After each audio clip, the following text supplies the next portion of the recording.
দাড়িপাল্লাকে জয়লাভ করানো সবার ইমানি দায়িত্ব বলেছেন ব্যারিস্টার শাহরিয়ার কবির।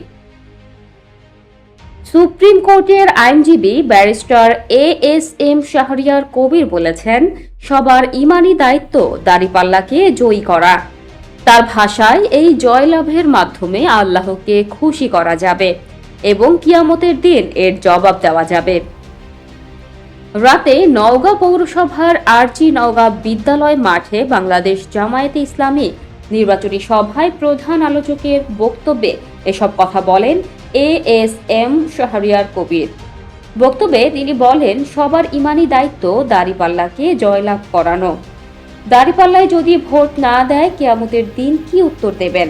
শেখ মুজিব কি কাউকে জান্নাতে নিতে পারবে? পারবে না। জান্নাতে নিতে পারবে একমাত্র আল্লাহ তাআলা। অন্তত কবরে গিয়ে যেন বলতে পারেন, আল্লাহর দিন কায়েমের জন্য দাড়িপাল্লায় ভোট দিয়েছি। তিনি আরো বলেন, জামায়াতে ইসলামে যারা করেছে তারা আল্লাহর কাছে দায়বদ্ধ।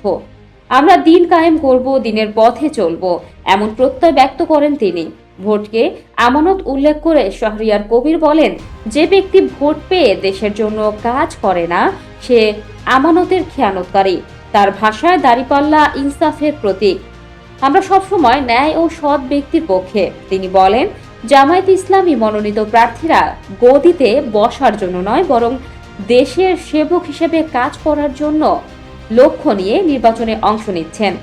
তিনি জামায়াত ইসলামী আমিরের একটি বক্তব্য উদ্ধৃত করে বলেন, ভোটের পর যদি জামায়াতের কেউ আমানতের খেয়ানত করে, তার বিরুদ্ধে কঠোর ব্যবস্থা নেওয়া হবে।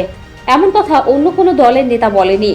নওগাঁর প্রার্থীদের প্রসঙ্গ টেনে তিনি বলেন, যে দিন কায়েমের কথা বলে তাকে ভোট দেবেন, আর যে দিন কায়েম করতে জানে না তাকে ভোট দিলে আপনি আমানতের খেয়ানত করলেন।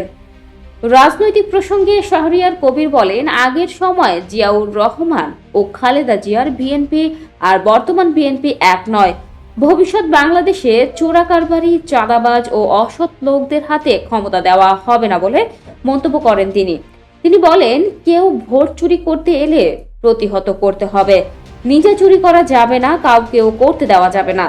ভারত প্রসঙ্গে তিনি বলেন, ভারতীয় অধিপত্যবাদের বিরুদ্ধে মাথা উঁচু করে দাঁড়াতে হবে। মুসলমান পরিচয়ের কারণে ভারতে গিয়ে ক্রিকেট খেলতে না পারার প্রসঙ্গে তিনি তুলে ধরেন, এ বিষয়ে যারা কথা বলেন না, তাদের ভোট দেওয়া নাফরমানির শামিল বলে মন্তব্য করেন। সভায় উপস্থিত ছিলেন নওগাঁ ৫ সদর আসনের জামায়াত ইসলামীর প্রার্থী আসম সায়েম, জেলা জামায়াতের নায়েবে আমির অধ্যাপক মহিউদ্দিন, সদর উপজেলা জামায়াতের আমির অ্যাডভোকেট আব্দুল রহিম সহ দলটির অন্যান্য নেতাকর্মীরা। এর আগে শাহরিয়ার কবির সহ জামায়াতের নেতারা ৮ নম্বর ওয়ার্ড যুব বিভাগের আয়োজনে পুরস্কার বিতরণ ও সাংস্কৃতিক অনুষ্ঠানে অংশ নেন।